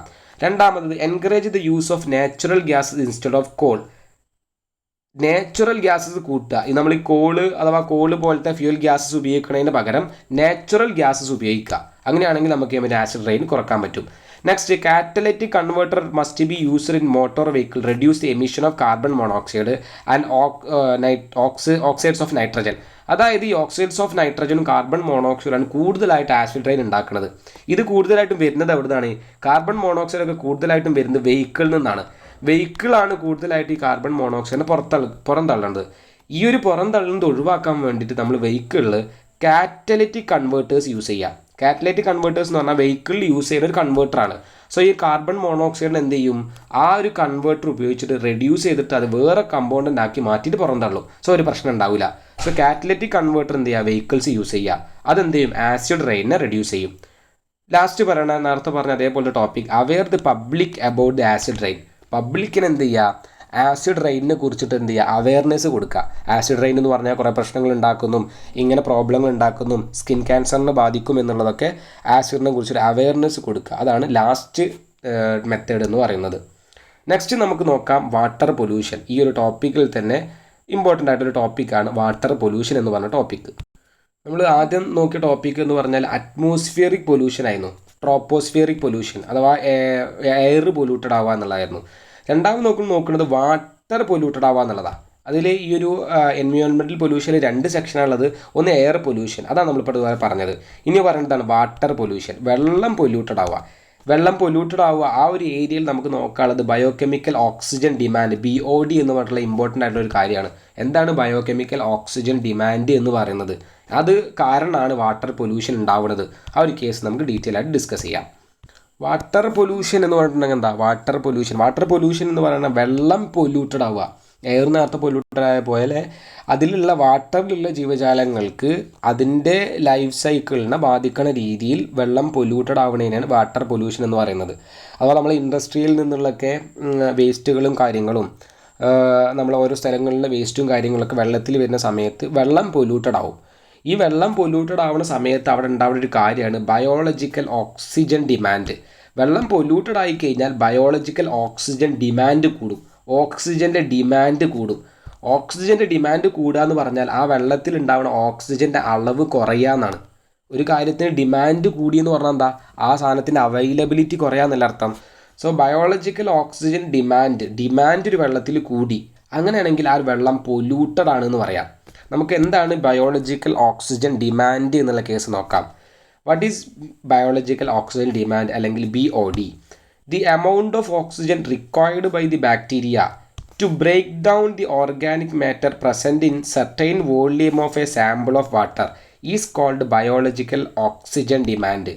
അതായത് നമ്മളിപ്പോൾ ഒരു വെള്ളം പൊല്യൂട്ടഡ് ആണ്, ആ വെള്ളത്തിലേക്ക് കുറേ ഓർഗാനിക് കമ്പോണൻസ് ഇട്ടു, അഥവാ കുറേ വേസ്റ്റുകൾ കൊണ്ടുപോയിട്ടു. വേറെ വേസ്റ്റുകൾ ഇട്ടാൽ ആ ഒരു വേസ്റ്റുകൾക്ക് പറഞ്ഞ പേരാണ് ഓർഗാനിക് പൊല്യൂട്ടൻ്റ് അല്ലെങ്കിൽ ഓർഗാനിക് കമ്പോണൻസ്. ഈ ഒരു ഓർഗാനിക് കമ്പോണൻസ് അല്ലെങ്കിൽ ഓർഗാനിക് മാറ്ററുകൾ ഈ ഒരു വെള്ളത്തിൽ ഉണ്ടായാൽ, വെള്ളത്തിൽ പൊല്യൂട്ടഡ് ആയ വെള്ളത്തിൽ നമ്മൾ കുറേ വേസ്റ്റുകൾ കൊണ്ടുപോയിട്ട് കഴിഞ്ഞാൽ ആ വെള്ളത്തിലെ വേസ്റ്റുകളൊക്കെ ബാക്ടീരിയ വരും അല്ലേ? നമ്മളിപ്പോൾ ഫുഡിൻ്റെ വേസ്റ്റോ അല്ലെങ്കിൽ അതർ പ്ലാസ്റ്റിക് വേസ്റ്റോ ഒക്കെ നമ്മൾ എന്ത് ചെയ്യണം? വെള്ളത്തിൽ കൊണ്ടുപോയിട്ട് കഴിഞ്ഞ് കഴിഞ്ഞാൽ അതിൽ ബാക്ടീരിയ വരികയും ആ ബാക്ടീരിയ ആ ഫുഡ് കമ്പോണൻറ്റിന് എന്ത് ചെയ്യും? ഫുഡ് കമ്പോണൻറ്റിനെ ബാക്ടീരിയ റെഡ്യൂസ് ചെയ്യാൻ വേണ്ടിയിട്ട് ആ ഒരു ബാക്ടീരിയക്ക് എന്ത് വേണം? ഓക്സിജൻ വേണം. റെഡ്യൂസ് ചെയ്യുക അല്ലെങ്കിൽ ബ്രേക്ക് ഡൗൺ ചെയ്യുക എന്നൊക്കെ പറയാം. ആ ഒരു വെള്ളത്തിലുള്ള ഫുഡിനൊക്കെ എന്ത് ചെയ്യും? ആ ഒരു ബാക്ടീരിയ ബ്രേക്ക് ഡൗൺ ചെയ്യും അല്ലെങ്കിൽ റെഡ്യൂസ് ചെയ്യും. അങ്ങനെ റെഡ്യൂസ് ചെയ്യാൻ വേണ്ടിയിട്ട് ആ ഒരു വെള്ളത്തിൽ നിന്ന് ആ ബാക്ടീരിയ ഓക്സിജൻ്റെ അളവ് യൂസ് ചെയ്യും. ആ ഒരു ബാക്ടീരിയ ആ ഒരു ഫുഡിനെ ബ്രേക്ക് ഡൗൺ ചെയ്യാൻ വേണ്ടിയിട്ട് ഈ ഒരു വെള്ളത്തിൽ നിന്ന് ആ ഒരു ഓക്സിജനെ എടുത്തിട്ട് എന്ത് ചെയ്യുക? ബ്രേക്ക് ഡൗൺ ചെയ്യുക അല്ലെങ്കിൽ റെഡ്യൂസ് ചെയ്യുക. അങ്ങനെ ബ്രേക്ക് ഡൗൺ ചെയ്യുന്ന സമയത്ത് ഈ വെള്ളത്തിൽ നിന്നുള്ള ഓക്സിജൻ എടുക്കുകയും ഈ ഒരു വെള്ളത്തിൽ നിന്നുള്ള ഓക്സിജൻ്റെ അളവ് കുറയ്ക്കുകയും ചെയ്യും. നമ്മളിപ്പോൾ ഈ ഒരു വെള്ളത്തിൽ ഓക്സിജൻ കണ്ടിട്ട് കുറേ ഉണ്ടെന്ന് വിചാരിക്കുക. ഇതിലേക്ക് നമ്മൾ വേസ്റ്റുകൾ ഇടുന്ന സമയത്ത് അതിൽ ബാക്ടീരിയ വരികയും ഈ ഒരു ബാക്ടീരിയ ഈ ഫുഡിന് എന്ത് ചെയ്യും? ബ്രേക്ക് ഡൗൺ ചെയ്ത് ആ ഫുഡിൽ കുറേ പ്രോസസ്സുകളും കാര്യങ്ങളും നടത്തിയിട്ട് ബാക്ടീരിയൻ്റെ അളവ് കൂടും. ആ ബാക്ടീരിയ എന്ത് ചെയ്യും? ഇതിലുള്ള വെള്ളത്തിലുള്ള ഓക്സിജൻ യൂസ് ചെയ്യും. സോ അവിടെ ഓക്സിജൻ്റെ അളവ് കുറയും. ഓക്സിജൻ്റെ അളവ് കുറയുമ്പോൾ ഓക്സിജന് ഡിമാൻഡായി. അതിന് പറഞ്ഞ പേരാണ് ബയോളജിക്കൽ ഓക്സിജൻ ഡിമാൻഡ്. അതിന് ഡീറ്റെയിൽ എക്സ്പ്ലനേഷൻ, സിമ്പിൾ നോട്ട് അഥവാ അതിൻ്റെ എക്സ്പ്ലനേഷൻ ആണ് പറഞ്ഞിട്ടുള്ളത്. The amount of oxygen required by bacteria, അതായത് വെള്ളത്തിൽ ബാക്ടീരിയക്ക് ബ്രേക്ക് ഡൗൺ ചെയ്യാൻ വേണ്ടിയിട്ടുള്ള ഓക്സിജൻ്റെ അളവ്. ദി ഓർഗാനിക് മാറ്ററിനെ ബ്രേക്ക് ഡൗൺ ചെയ്യാൻ വേണ്ടിയിട്ട് ബാക്ടീരിയക്ക് വെള്ളത്തിലുള്ള ആ ഓക്സിജൻ്റെ അളവിനെയാണ് ബയോളജിക്കൽ ഓക്സിജൻ ഡിമാൻഡ് എന്ന് പറയുന്നത്. ഇങ്ങനെ ഈ വരുന്ന വെള്ളത്തിലുള്ള പൊല്യൂട്ടഡ് ആയിട്ടുള്ള ഓർഗാനിക് മാറ്ററിനെ ഈ ബാക്ടീരിയ എന്ത് ചെയ്യും? ബ്രേക്ക് ഡൗൺ ചെയ്യുകയും ഇതിലുള്ള വെള്ളത്തിൻ്റെ ഓക്സിജൻ്റെ അളവ് കുറക്കുകയും ചെയ്യും. ആ ഒരു കണ്ടീഷനെ പറഞ്ഞ പേരാണ് ബയോളജിക്കൽ ഓക്സിജൻ ഡിമാൻഡ് എന്ന്. ഈ ഒരു ബയോളജിക്കൽ ഓക്സിജൻ ഡിമാൻഡ് കൂടിക്കഴിഞ്ഞ് കഴിഞ്ഞാൽ ആ വെള്ളം പൊല്യൂട്ടഡ് ആണെന്ന് പറയാം. BOD കൂടിക്കഴിഞ്ഞ് കഴിഞ്ഞാൽ, അതായത് ഡിമാൻഡ്, ആ വെള്ളത്തിലുള്ള ഓക്സിജൻ്റെ ഡിമാൻഡ് കൂടിക്കഴിഞ്ഞാൽ ആ വെള്ളം പൊല്യൂട്ടഡ് ആണ് എന്ന് പറയാൻ പറ്റും. എന്തുകൊണ്ടാണ് ഈ വെള്ളം പൊല്യൂട്ടഡ് ആവുന്നത്? ഇതിലുള്ള BODൻ്റെ അളവ് കൂടിയാൽ, അഥവാ BOD കൂടിയാൽ ഇവിടെ ഓക്സിജൻ കുറയാന്നർത്ഥം. BOD ഇൻക്രീസ് ആവുക എന്ന് പറഞ്ഞു കഴിഞ്ഞാൽ ഓക്സിജൻ്റെ അളവ് കുറയാണെന്നർത്ഥം. ഓക്സിജൻ്റെ അളവ് കുറഞ്ഞു കഴിഞ്ഞാൽ ആ വെള്ളം പൊല്യൂട്ടഡ് ആയി. അതിലുള്ള ലിവിങ് ബീനൊന്നും അതിലുള്ള ഫിഷിനുകൾക്കോ അതിലുള്ള പ്ലാന്റുകൾക്കോ ഒന്നും എന്ത് ചെയ്യാൻ പറ്റില്ല, ലൈവ് ചെയ്യാൻ പറ്റില്ല, ജീവിക്കാൻ കഴിയില്ല. സോ ആ ഒരു വെള്ളം പൊല്യൂട്ടഡ് ആയി എന്ന് പറയാം. അപ്പോൾ ഈ ഒരു ഓക്സിജൻ ഡിമാൻഡിൻ്റെ കുറച്ച് കാര്യങ്ങളാണ് പറയുന്നത്. The amount of BOD in water is the measure of amount of organic material in the water. അതായത് ആ ഒരു വെള്ളത്തിലുള്ള BODൻ്റെ അളവ് മെഷർ എന്ന് പറയുന്നത് ആ ഒരു വെള്ളത്തിലുള്ള ഓർഗാനിക് മെറ്റീരിയലിൻ്റെ അളവാണ് എന്നാണ് പറയുന്നത്. രണ്ടാമത്, clean water would have BOD value of less than 5 ppm. 5 parts per മില്യണിന് കുറവായിരിക്കും എന്ത്? പ്യുവർ ആയിട്ടുള്ള വാട്ടറിൽ ഉള്ള BODൻ്റെ അളവ്. BODൻ്റെ അളവ് 5 ppm പാർട്സ് പെർ മില്യണിന് കുറവാണെങ്കിൽ അത് പ്യുവർ വാട്ടറാണ്. 17 ppmൽ നിന്ന് കൂടുതലായിട്ടാണ് BODൻ്റെ അളവ് എന്നുണ്ടെങ്കിൽ അതെന്താണ്? പൊല്യൂട്ടഡ് വാട്ടറാണ്. സോ പൊല്യൂട്ടഡ് വാട്ടറിൽ ppmൻ്റെ അളവ് 17 ppm ആയിരിക്കും. ക്ലീൻ വാട്ടർ അല്ലെങ്കിൽ പ്യുവർ വാട്ടറിലുള്ള BODൻ്റെ അളവ് 5 പാർട്സ് പെർ മില്യൺ ആയിരിക്കും. BODൻ്റെ അളവ് കൂടിക്കഴിഞ്ഞാൽ, BODൻ്റെ അളവ് ഇവിടെ കൂടുതലാണ്, സോ അത് പൊല്യൂട്ടഡ് വാട്ടറാണ്. BODൻ്റെ അളവ് ഇവിടെ കുറവാണ്, സോ അത് ക്ലീൻ വാട്ടറാണ്. BOD എന്ന് പറഞ്ഞാൽ ബയോളജിക്കൽ ഓക്സിജൻ ഡിമാൻഡ്, അഥവാ വെള്ളത്തിലുള്ള ഓക്സിജൻ്റെ ഡിമാൻഡ് കൂടുക എന്ന് പറഞ്ഞാൽ അതിൻ്റെ അളവ് കുറയാന്നാണ്. സോ അതിൻ്റെ അളവ് കുറഞ്ഞു കഴിഞ്ഞ് കഴിഞ്ഞാൽ അതിലെന്ത് ചെയ്യും? ഓക്സിജൻ അളവ് കുറയുകയും വെള്ളം പൊല്യൂട്ടഡ് ആവുകയും ചെയ്യും. സോ നമ്മൾ ഈ ഒരു BODൻ്റെ അളവ് പറയുക ppmലാണ്, പാർട്സ് പെർ മില്യൺ എന്ന് പറഞ്ഞ യൂണിറ്റിലാണ് ഈ BODൻ്റെ അളവ് നമ്മൾ പറയുക. സോ നമ്മൾ ഈ ടോപ്പിക്കിൽ പഠിക്കേണ്ട ഒരു കാര്യം എന്ന് പറഞ്ഞാൽ എന്താണ് ബയോളജിക്കൽ ഓക്സിജൻ ഡിമാൻഡ് എന്നുള്ളതാണ്. പ്യുവർ വാട്ടറിൽ ബയോളജിക്കൽ ഓക്സിജൻ BODൻ്റെ അളവ് എത്രയാണ്, പൊല്യൂട്ടഡ് വാട്ടറിൽ BODൻ്റെ അളവ് എത്രയാണെന്നുള്ളതാണ് പഠിക്കുക. BODൻ്റെ അളവ് കൂടിക്കഴിഞ്ഞിട്ടുണ്ടെങ്കിൽ, BODൻ്റെ അളവ് ബയോളജിക്കൽ ഓക്സിജൻ ഡിമാൻഡ് കൂടിക്കഴിഞ്ഞാൽ ഓക്സിജൻ്റെ അളവ് കുറയുകയും പൊല്യൂട്ടഡ് വാട്ടർ പൊല്യൂഷൻ ആവാനുള്ള ടെൻഡൻസിറ്റി കൂടുകയും ചെയ്യും. BODൻ്റെ അളവ് കുറഞ്ഞു കഴിഞ്ഞ് കഴിഞ്ഞാൽ എന്താണ്? ഓക്സിജൻ്റെ അളവ് ഇതിൽ കൂടുതലായിരിക്കും, ആ വെള്ളം പ്യുവർ ആയിരിക്കും എന്ന് പറയാം. അപ്പോൾ ആ ഒരു പോയിന്റ് നിങ്ങൾ എന്ത് ചെയ്യുക, മനസ്സിലാക്കുക, പഠിക്കുക. അപ്പോൾ നമുക്ക് ആ ഒരു BOD എന്ന് പറഞ്ഞിട്ടുള്ള ടോപ്പിക്ക് കംപ്ലീറ്റ് ആയിട്ടുണ്ട്. നെക്സ്റ്റ് നമ്മളെ ടോപ്പിക്കിൽ, അവസാന ടോപ്പിക്കിൽ നമുക്ക് ഡിസ്കഷനിലേക്ക് പോവാം. നമ്മൾ ഈ ഒരു ചാപ്റ്ററിലെ ലാസ്റ്റ് ടോപ്പിക്കാണ് green chemistry in day to day life. Green chemistry എന്ന് പറഞ്ഞിട്ടുള്ള ടോപ്പിക്. എന്താണ് ഗ്രീൻ കെമിസ്ട്രി എന്നുള്ളതും അതെന്താണ് അതിൻ്റെ അപ്ലിക്കേഷൻസ് എന്നുള്ളതാണ് നമുക്ക് ഈ ടോപ്പിക്കിൽ ഡിസ്കസ് ചെയ്യാനുള്ളത്. Green chemistry in day to day life. Green chemistry is an area of chemistry focused on the design of product and process that minimize the use of generation of dangerous substance. അതായത് നമ്മൾ ഉപയോഗിക്കുന്ന പ്രൊഡക്റ്റുകൾക്കോ നമ്മൾ ഉണ്ടാക്കുന്ന പ്രൊഡക്റ്റുകൾക്കോ നമ്മൾ എന്ത് ചെയ്യുക, dangerous ആയിട്ടുള്ള സബ്സ്റ്റൻസുകളെ ഒഴിവാക്കിയിട്ട് ആ ഒരു പ്രൊഡക്റ്റുകൾ ഉണ്ടാക്കുന്നതിനാണ് ഗ്രീൻ കെമിസ്ട്രി എന്ന് പറയുക. അതായത് നമ്മളൊരു പ്രൊഡക്റ്റിന് ഉണ്ടാക്കുകയാണ്, ആ പ്രൊഡക്റ്റിലേക്ക് നമ്മൾക്ക് എന്ത് ചെയ്യണം, ഡേഞ്ചറസ് ആയിട്ടുള്ള കുറേ സബ്സ്റ്റൻസ് ഉണ്ടായിരിക്കാം. അതിൻ്റെ അളവിൽ നമ്മൾ ചിലപ്പോൾ ആ ഒരു സംഭവത്തെ ഒഴിവാക്കാനൊന്നും പറ്റിയിട്ടുണ്ടാവണമെന്നില്ല. സോ നമ്മൾ ആ ഡേഞ്ചറസ് സബ്സ്റ്റൻസിൻ്റെ അളവിനെ കുറച്ചിട്ട് ആ ഒരു പ്രൊഡക്റ്റ് ഉണ്ടാക്കുക. അങ്ങനത്തെ ആ പ്രോസസ്സിന് പറഞ്ഞ പേരാണ് ഗ്രീൻ കെമിസ്ട്രി എന്ന് പറയുക. നമ്മൾ പറയാം ഒരു ഏരിയ ഗ്രീൻ ആണെന്ന് പറയൂലേ, നമ്മൾ ആ പ്ലാസ്റ്റിക് ആയിട്ടുള്ള കമ്പോണൻസ് യൂസ് ചെയ്യാതെ ഉപയോഗിക്കുക, അങ്ങനത്തെ ഏരിയക്ക് നമ്മൾ ഗ്രീൻ ഏരിയ എന്ന് പറയാറുണ്ട്. സോ ഗ്രീൻ കെമിസ്ട്രി എന്നതുകൊണ്ട് നമ്മൾ ഉദ്ദേശിക്കുന്നത് നമ്മൾ ഉണ്ടാക്കുന്ന പ്രൊഡക്റ്റുകൾക്കോ അല്ലെങ്കിൽ യൂസ് ചെയ്യുന്ന പ്രൊഡക്റ്റുകളിലോ ഡേഞ്ചറസ് ആയിട്ടുള്ള അഥവാ അറ്റ്മോസ്ഫിയർക്ക് ഡേഞ്ചറസ് ആയിട്ടുള്ള സബ്സ്റ്റൻസുകളെ നമ്മൾ ഒഴിവാക്കിയിട്ടുള്ള പ്രൊഡക്റ്റുകളും ഉണ്ടാക്കുകയും അങ്ങനത്തെ പ്രൊഡക്റ്റുകൾ യൂസ് ചെയ്യുന്ന പ്രോസസ്സിനെ അല്ലെങ്കിൽ ആ പ്രോഗ്രാമിന് പറഞ്ഞ പേരാണ് ഗ്രീൻ കെമിസ്ട്രി എന്ന് പറയുന്നത്. സോ നമ്മൾ അങ്ങനെ ആ ഒരു നമ്മൾ യൂസ് ചെയ്യുന്ന പ്രൊഡക്റ്റിൽ ഇങ്ങനെ ഡേഞ്ചറസ് ആയിട്ടുള്ള സബ്സ്റ്റൻസുകളോ അല്ലെങ്കിൽ ഗ്യാസസുകളോ ഒക്കെ ഒഴിവാക്കി കഴിഞ്ഞാൽ നമ്മൾ അറ്റ്മോസ്ഫിയർ എന്ത് ചെയ്യും, പൊല്യൂഷനിൽ നിന്ന് ഒഴിവാക്കാൻ പറ്റും. സോ അങ്ങനത്തെ പൊല്യൂഷൻ കാരണം കുറേ പ്രശ്നങ്ങൾ നമ്മളുണ്ടാവും. ആസിഡ് റെയിൻ ഉണ്ടാവും, ഗ്രീൻ ഹൗസ് എഫക്റ്റ് ഉണ്ടാവും, ഗ്രീൻ ഹൗസ് ഗ്യാസസിൻ്റെ പ്രശ്നം കൊണ്ട് ഗ്രീൻ ഹൗസ് എഫക്റ്റ് ഉണ്ടാവും എന്നൊക്കെ പറഞ്ഞു. സോ ഈ ഒരു ഗ്രീൻ കെമിസ്ട്രി എന്ന് പറഞ്ഞ കാര്യം നമ്മൾ പ്രൊഡക്റ്റിൻ്റെ യൂസിലോ അല്ലെങ്കിൽ അതിൻ്റെ ഡിസൈനിലൊക്കെ യൂസ് ചെയ്ത് കഴിഞ്ഞാൽ നമുക്ക് എന്ത് ചെയ്യാൻ പറ്റും, ഒരു ലെവലിൽ ഒരു അളവിൽ എന്ത് ചെയ്യാൻ പറ്റും, ഈ ഒരു പൊല്യൂഷനൊക്കെ കൺട്രോൾ ചെയ്യാൻ പറ്റും. അപ്പോൾ ഈ ഒരു ഗ്രീൻ ഹൗസ് കെമിസ്ട്രി അല്ലെങ്കിൽ ഗ്രീൻ കെമിസ്ട്രീൻ്റെ അപ്ലിക്കേഷൻസാണ് നമ്മൾ പറയാൻ പോകുന്നത്. Applications of green chemistry. ഇത് ഇമ്പോർട്ടൻ്റ് ആണ് ഈ ഒരു ടോപ്പിക് എന്ന് പറയുന്നത്. ഇതിൻ്റെ 3 അപ്ലിക്കേഷൻസ് ഉണ്ട്. ഈ ഒരു 3 അപ്ലിക്കേഷൻസും വളരെ ഇമ്പോർട്ടൻ്റ് ആണ്. അപ്ലിക്കേഷൻസ് ഓഫ് ഗ്രീൻ കെമിസ്ട്രിയിൽ ഒന്നാമത്തെ അപ്ലിക്കേഷൻ നോക്കുക, ഡ്രൈ ക്ലീൻ ഓഫ് ക്ലോത്ത്സ്. ഒന്നാമത്തെ അപ്ലിക്കേഷനാണ് ഡ്രൈ ക്ലീനിങ് ഓഫ് ക്ലോത്ത്. നമ്മൾ ക്ലോത്തിന് എന്ത് ചെയ്യും, വെള്ളമില്ലാതെ ക്ലീൻ ചെയ്യാറ്, ഡ്രൈ ക്ലീനിങ്. അത് വെള്ളം ഉപയോഗിക്കാതെ പല സോൾവെൻറ്റ് ഉപയോഗിച്ചിട്ട് നമ്മൾ ക്ലീൻ ചെയ്യാറുണ്ട്. സോ ആ ഒരു ക്ലീനിങ്ങിൽ നമ്മൾ എങ്ങനെ ഉപയോഗിക്കണം എന്നുള്ള കാര്യമാണ് പറയുന്നത്. Liquefied carbon dioxide with a suitable detergent is used for dry cleaning. അതായത് നമ്മൾ ഒരു ഗ്രീൻ എഫക്റ്റ് അഥവാ നമ്മൾ പറഞ്ഞു നമ്മൾ യൂസ് ചെയ്യണ പ്രോസസ്സുകളിലോ അല്ലെങ്കിൽ യൂസ് ചെയ്യണ പ്രൊഡക്റ്റുകളിലൊക്കെ നമ്മൾ എന്ത് ചെയ്യുക, ഡേഞ്ചറസ് ആയിട്ടുള്ള സബ്സ്റ്റൻസിനെ ഒഴിവാക്കിയിട്ട് ചെയ്യാമെന്ന് പറഞ്ഞു. നമ്മൾ പണ്ടൊക്കെ യൂസ് ചെയ്തിരുന്ന ടെട്രാക്ലോറോ എത്തീൻ എന്ന് പറഞ്ഞിട്ടുള്ള സോൾവെൻ്റ് ആയിരുന്നു ക്ലീനിങ്ങിന് യൂസ് ചെയ്തിട്ടുണ്ടായിരുന്നത്. അത് നമ്മൾ ഒഴിവാക്കിയിട്ട് ഇപ്പോൾ നമ്മൾ യൂസ് ചെയ്യുന്നത് കാർബൺ ഡൈ ഓക്സൈഡിൻ്റെ ലിക്വിഫൈഡ് കാർബൺ ഡൈ ഓക്സൈഡാണ്. ഈ ലിക്വിഫൈഡ് കാർബൺ ഡൈ ഓക്സൈഡ് ഉപയോഗിച്ച് കഴിഞ്ഞാൽ കുറേ പ്രശ്നങ്ങൾ ഒഴിവാക്കാൻ പറ്റും. ഈ ഒരു ടെട്രാക്ലോറോ ഈഥീൻ എന്ന് പറഞ്ഞിട്ടുള്ള സംഭവം യൂസ് ചെയ്ത് കഴിഞ്ഞാൽ നമ്മൾ അവിടെയുള്ള വാട്ടറിനത് പൊല്യൂട്ട് ചെയ്യും. ആ ഒരു ടെട്രാക്ലോറോ എത്തീൻ നമ്മൾ എന്ത് ചെയ്യാണ്, ഈ ഒരു ഡ്രൈ ക്ലീനിങ്ങിന് യൂസ് ചെയ്തിട്ട് അതിനെ ഒഴിവാക്കുന്ന സമയത്ത് അതെന്ത് ചെയ്യും, അവിടെയുള്ള വാട്ടറിനെ പൊല്യൂട്ട് ചെയ്യും. സോ നമ്മൾ അതിനെ ഒഴിവാക്കിയിട്ട് നമ്മൾ ഏത് യൂസ് ചെയ്യുക, liquefied carbon dioxide use ചെയ്യുക. അതെന്താണ്, ഗ്രീൻ കെമിസ്ട്രിൻ്റെ ഒരു അപ്ലിക്കേഷനാണ്. നമ്മൾ പറഞ്ഞു ഡേഞ്ചറസ് ആയിട്ടുള്ള ഒഴിവാക്കിയിട്ട് നമ്മൾ എന്ത് ചെയ്യണം, ഡേഞ്ചറസ് അല്ലാത്ത കാര്യങ്ങൾ ഉപയോഗിച്ചിട്ട് ചെയ്യാമെന്ന് പറഞ്ഞല്ലോ, അതല്ല ഗ്രീൻ കെമിസ്ട്രി എന്ന് പറയുന്നത്. സോ നമ്മൾ ഈ ടെട്രാക്ലോറോ എത്തീൻ എന്ന് പറഞ്ഞിട്ടുള്ള ഹാംഫുൾ ആയിട്ടുള്ള സോൾവെൻറ്റിനെ ഒഴിവാക്കിയിട്ട് നമ്മൾ ഏത് സോൾവെൻറ്റ് ഉപയോഗിക്കും, കാർബൺ ഡൈ ഓക്സൈഡ് എന്ന് പറഞ്ഞിട്ടുള്ള സോൾവെൻറ്റ് ഉപയോഗിച്ച് ലിക്വിഫൈഡ് കാർബൺ ഡൈ ഓക്സൈഡ് ഉപയോഗിക്കുക. അതൊന്നാണ് ഗ്രീൻ കെമിസ്ട്രീൻ്റെ ഒന്നാമത്തെ അപ്ലിക്കേഷൻ. രണ്ടാമത് പറഞ്ഞ അപ്ലിക്കേഷനാണ് bleaching of paper. Hydrogen peroxide with suitable catalyse used for bleaching of paper. നമ്മൾ എന്ത് ചെയ്യുക, ഹൈഡ്രജൻ പെറോക്സൈഡിനെ യൂസ് ചെയ്യുക. പേപ്പർ ബ്ലീച്ച് ചെയ്യാൻ വേണ്ടിയിട്ട് ഹൈഡ്രജൻ പെറോക്സൈഡ് യൂസ് ചെയ്യുക. നമ്മൾ മുമ്പ് യൂസ് ചെയ്തിരുന്ന ക്ലോറിൻ ഗ്യാസ് ആയിരുന്നു പണ്ട് യൂസ് ചെയ്തിട്ടുണ്ടായിരുന്നത്.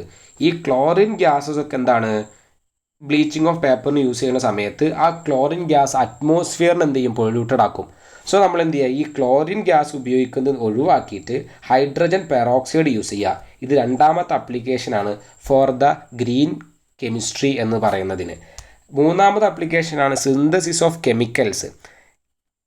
Ethanol is now commercially prepared by the one step oxidation of ethene. അതായത് 1 സ്റ്റെപ്പ് ഓക്സിഡേഷൻ ഓഫ് ഈഥീൻ വെച്ചിട്ടാണ് നമ്മളിപ്പോൾ എന്ത് ചെയ്യണത്, എത്തനോളിനെ പ്രിപ്പയർഡ് ചെയ്യുന്നത്. പ്രസൻസ് ഓഫ് അയോണിക് കാറ്റലിസ്റ്റിൻ്റെ പ്രസൻസിൽ ഈ 1 സ്റ്റെപ്പ് ഓക്സിഡേഷൻ പ്രോസസ്സ് വെച്ചാകുമ്പോൾ നമുക്ക് വലിയ പ്രശ്നങ്ങൾ എന്തുണ്ടാവില്ല, അറ്റ്മോസ്ഫിയറിന് ഉണ്ടാവില്ല. എത്തനോളിൻ്റെ പ്രിപ്പറേഷനിൽ 1 സ്റ്റെപ്പ് ഓക്സിഡേഷൻ പ്രോസസ്സ് യൂസ് ചെയ്യുക. നമ്മൾ മുമ്പൊക്കെ കൂടുതലായി വേറെ കെമിക്കൽ ഉപയോഗിച്ചുള്ള പ്രോസസ്സുകളാണ് യൂസ് ചെയ്തിട്ടുണ്ടായിരുന്നത്. ആ ഒരു യൂസ് ചെയ്യുന്ന സമയത്ത് അത് അറ്റ്മോസ്ഫിയറിൽ ബാധിക്കുകയും പ്രശ്നങ്ങൾ ഉണ്ടാക്കും. അതങ്ങനെ കെമിക്കൽസിൻ്റെ പ്രിപ്പറേഷനിൽ നമ്മൾ 1 സ്റ്റെപ്പ് ഓക്സിഡേഷൻ പ്രോസസ്സ് യൂസ് ചെയ്യുന്ന സമയത്ത് അങ്ങനത്തെ പൊല്യൂഷൻ കണ്ടീഷനൊക്കെ ഒഴിവാക്കാൻ പറ്റും. സോ ഇതൊരു മൂന്നാമത്തെ അപ്ലിക്കേഷനാണ്. അപ്പോൾ ഗ്രീൻ കെമിസ്ട്രിക്കുള്ള 3 അപ്ലിക്കേഷൻസ് ആണ്. ഒന്ന് എന്ത് ചെയ്യുക, ഡ്രൈ ക്ലീനിങ് ക്ലോത്ത്, അഥവാ ഡ്രൈ ക്ലീനിങ് നടത്തുന്ന സമയത്ത് carbon dioxide, liquefied carbon dioxide use ചെയ്യുക. ആരെ പകരം, ടെട്രാക്ലോറോ എത്തീൻ്റെ പകരം. രണ്ടാമത്തെ അപ്ലിക്കേഷൻ എന്ന് പറഞ്ഞാൽ ക്ലോറിൻ ഗ്യാസിൻ്റെ പകരം നമ്മൾ എന്ത് ചെയ്യുക, ഹൈഡ്രജൻ പെറോക്സൈഡ് യൂസ് ചെയ്യുക. മൂന്നാമത്തേതാണ് എത്തനോളിൻ്റെ പ്രിപ്പറേഷനിൽ നമ്മൾ എന്ത് ചെയ്യുക, 1 സ്റ്റെപ്പ് ഓക്സിഡേഷൻ പ്രോസസ്സ് യൂസ് ചെയ്യുക, സിന്തസിസ് ഓഫ് കെമിക്കൽസ്. ആ ഒരു കണ്ടീഷനിൽ നമ്മൾ നോക്കിക്കഴിഞ്ഞാൽ ഗ്രീൻ കെമിസ്ട്രീൻ്റെ 3 കണ്ടീഷൻസ് ഒബേ ചെയ്തു എന്ന് പറയാം. സോ എന്താണിത്, മൂന്നും എന്താണ്, ഗ്രീൻ കെമിസ്ട്രീൻ്റെ അപ്ലിക്കേഷൻസ് ആണ്. സോ ഈ ഒരു ഏരിയയും കൂടെ പറഞ്ഞു കഴിഞ്ഞ് കഴിഞ്ഞാൽ നമ്മളുടെ എല്ലാ ടോപ്പിക്കും കംപ്ലീറ്റ് ആയിട്ടുണ്ടെന്ന് പറയാം. ഇവിടെ നമ്മൾ ആദ്യം പറഞ്ഞത് എയർ പൊല്യൂഷൻ എന്നുള്ള കേസാണ്. ആ എയർ പൊല്യൂഷൻ കാരണം ഗ്ലോബൽ വാർമിംഗ്, അഥവാ എയർ പൊല്യൂഷൻ എന്ന് പറഞ്ഞാൽ ട്രോപ്പോസ്ഫിയറിക് പൊല്യൂഷൻ, അഥവാ എൻവയോൺമെൻറ്റ് പൊല്യൂട്ടഡ് ആവുകയാണ്. എർത്തിൻ്റെ നേരെ മേലുള്ള സർഫസ് ആയ ട്രോപ്പോസ്ഫിയറിൽ പൊല്യൂഷൻ നടക്കുക, അതൊരു എയർ പൊല്യൂഷനാണ്. So global warming, greenhouse effect, acid rain detail discuss ചെയ്തു. അതിന് ശേഷമാണ് വാട്ടർ പൊല്യൂഷൻ. എയർ പൊല്യൂഷൻ കഴിഞ്ഞു വാട്ടർ പൊല്യൂഷൻ നോക്കി. അതിൽ എങ്ങനെയാണ് വാട്ടർ പൊല്യൂഷൻ നടക്കുന്നത്, BODൻ്റെ അളവ് കൂടുമ്പോഴാണ് വാട്ടർ പൊല്യൂഷൻ നടക്കുന്നത്. അത് കഴിഞ്ഞു ഗ്രീൻ കെമിസ്ട്രി എന്നുള്ള കേസ് നമ്മൾ ഡിസ്കസ് ചെയ്തു. ഗ്രീൻ കെമിസ്ട്രീൻ്റെ അപ്ലിക്കേഷൻ നമ്മൾ ഡിസ്കസ് ചെയ്തു. ഈ ഒരു 3 കേസുകൾ കൃത്യമായി ക്വസ്റ്റ്യൻ വൈസാണ് നമ്മൾ പറഞ്ഞിട്ടുള്ളത്. തിയറി കാണാതെ പഠിക്കുന്നതിൻ്റെ പകരം ക്വസ്റ്റ്യൻ വൈസാണ് ഓരോ ടോപ്പിക് ഡിസ്കസ് ചെയ്തിട്ടുള്ളത്. സോ എക്സാമിന് ഏത് രീതിയിലാണ് ക്വസ്റ്റ്യൻ വരിക എന്നുള്ളത് നമുക്ക് ഈ ഒരു ടോപ്പിക്ക് ഈ ഒരു സെക്ഷൻ കണ്ടു കഴിഞ്ഞാൽ നമുക്ക് കൃത്യമായിട്ട് മനസ്സിലാവും. So this section is over. Thank you.